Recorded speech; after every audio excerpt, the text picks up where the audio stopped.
Pranam Sadhguru. I have a question about Bhuta Shuddhi.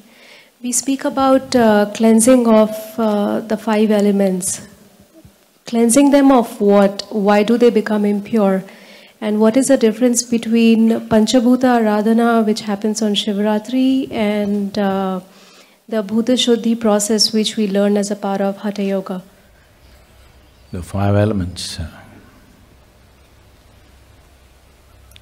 just five, if they have to play so much mischief, it's not one or two manifestations, trillions of manifestations. If all this has to happen, if it does not acquire other qualities or possibilities, there is no way with five you can create so many. They are naturally receptive in nature. The air that you breathe, the food that you eat, the water that you drink. We will leave the other two because you don't have much experience of those two. Today we know we can influence them just with thought, emotion, intention or energy. We can change the quality of the water, we can change the quality of the air and the food that we eat just with our intention or emotion or thought process. So, the five elements within you, which makes this body, are deeply, deeply influenced. A certain layer of information which generally referred to as the karmic substance gathers. Without it, the elements would not behave in a particular way within you. It would be same, every human being would have been same if there was no specific information. See, if you eat a banana, you become a woman. The banana becomes a woman. Somebody here eats, it becomes a man. If a cow eats, it becomes a cow. Same banana. Banana is not so intelligent to make itself into a man, woman, cow, whichever animal consumes. It is a certain amount of information within you which transforms a banana into a woman or a man or a cow or an elephant or whatever for that matter. What you call as myself, individual self, is essentially a certain volume of information. And the fundamental way that it is stuck onto you is through the elements, because there is nothing here apart from the elements. So, cleansing it is also about cleansing it and making it free of the accumulated information or the karmic substance. If this is not done, then you will be a strong individual, but you will never know how to breach this boundary that you have set for yourself. This is not some boundary set by the existence, this is a boundary that you set for yourself. If you cannot cross the boundary that you set up, that's a foolish way to live, isn't it? You set up a boundary without knowing why, and you can't cross it after some time. And you start claiming, this is how I am. This is, this is a common statement you hear everywhere. You ask them to cross some limitation, no, this is how I am. This is not how you are, this is what you made yourself to be. Now, cleansing becomes relevant when you want to extend yourself beyond these boundaries, when freedom and liberation becomes the goal of your life. If you want to be a concrete ball, there's no need to cleanse. There's no need to cleanse at all.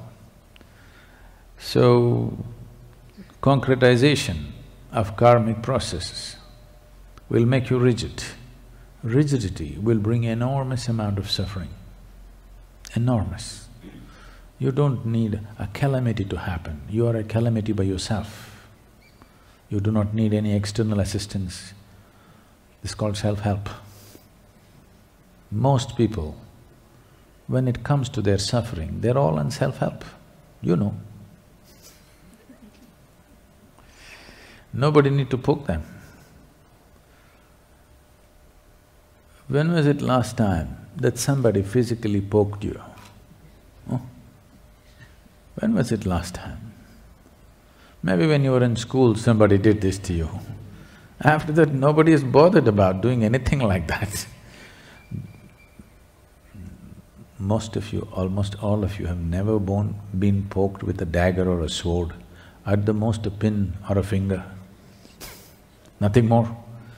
But for most of you in the last 10, 15 or 25 years, nobody has ever even poked you with a finger, because everybody is wary of you. Who's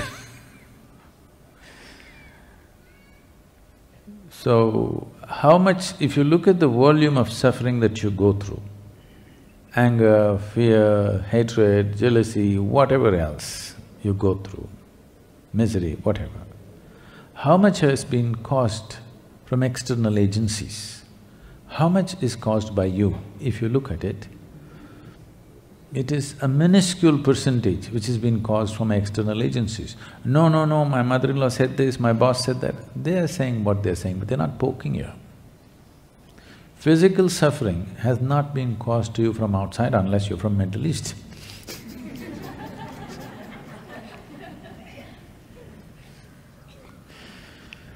For most of you, such things have not happened, but rest is all your own making. This is simply because the imprint is so deep that you behave in predetermined, compulsive ways. 1,000 times the same situation has happened, but still the next time it happens, you almost react the same way. It takes a certain amount of awareness, certain amounts of shaking you up to respond in a different way.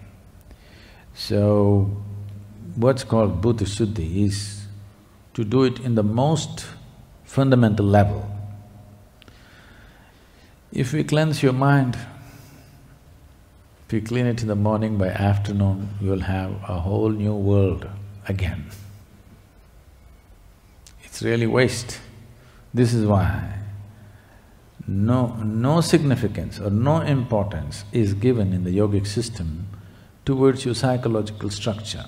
What you think, what you feel, they don't care, because if you change it today again, within few hours you'll change it back into something else. We are only interested in the body. This is why yoga calls everything as body. Physical body, mental body, energy body like this, but no mind. Because the psychological activity that's happening, towards which you have given enormous importance, is of no consequence or significance, depending upon the type of information imprinted within you. Whatever is your karma, whatever is your sanskara, that is how you think, that's how you feel, that's how your emotions happen, everything happens that way. So we are interested in handling the root. If you prune the tree, it will sprout back with vengeance. No point pruning it. If you handle the root, it'll be gone. So the very root of karmic imprint is in the elements. That is the most fundamental space. It takes much more than handling other aspects. So generally, because most people are not interested in absolute transformation, they just want a little change, they don't want to lose themselves. Bhuta Shuddhi means you want to lose yourself. Whether it's good, bad, ugly, beautiful, it doesn't matter, you want to lose everything that you have built so that the Creator's creation will stand up and shine within you. It'll take a certain amount of work. The Bhuta Shuddhi that's been taught to you is very basic. If you want to do more serious forms of Bhuta Shuddhi, it will mean it becomes your entire life. It's not something that you do on the side. So, even if you do a very minor version of Bhuta Shuddhi, you will see the change that happens in you is permanent. There is no tendency to fall back, and that's important. Otherwise, everybody changes for 3 days and again they fall back into the rut after some time. That will not happen when you assist whatever else you're doing with the Bhuta Shuddhi practice. Nadaradhana, I mean the Panchabhuta Aradhana is another matter, that's a ritual. For those who are not willing to do sadhana, just to give them some benefit. That's the beauty of a ritual, that's the limitation of a ritual. Somebody else can conduct a ritual for you. You don't have to do any sadhana, just sit there and benefit from that. But then only if they conduct, you have it, otherwise you don't have it. Suppose we don't do Panchabhuta Aradhana, you don't have it. So, the ritual is always like this. It is beautiful because people who do not know anything about it, they can still benefit from it. At the same time, if those who conduct do not conduct it properly, it will not happen to you. If they do not conduct it at all, it will never be available to you. But if you do Bhuta Shuddhi practice by yourself, if you're willing, you can keep it up and you will see as time progresses, its impact is undeniable. Above all, whatever it does, however small the practice is, whatever it does, there is no turning back. That's a very important aspect of Bhuta Shuddhi. If you… let's say 6 months you do asana, another 1 year you give it up, everything will be back as it was. 6 months you did pranayam, if it's a powerful process like Shakti Chalana Kriya, if you did, its impact will be there, but after a certain period of time, if you don't do it for a certain period of time, again it'll turn back. You meditate, you do shunya meditation for some time, if you don't do it for a certain period of time, slowly it'll turn back. But that is not the nature of Bhuta Shuddhi. Bhuta Shuddhi, if you do, nothing seems to be happening because it's very fundamental and it's slow. But whatever happens, it will not turn back. It stays with you. As long as you hold this body, it stays with you, it will not go because it's on a very fundamental level. That's the significance of Bhuta Shuddhi.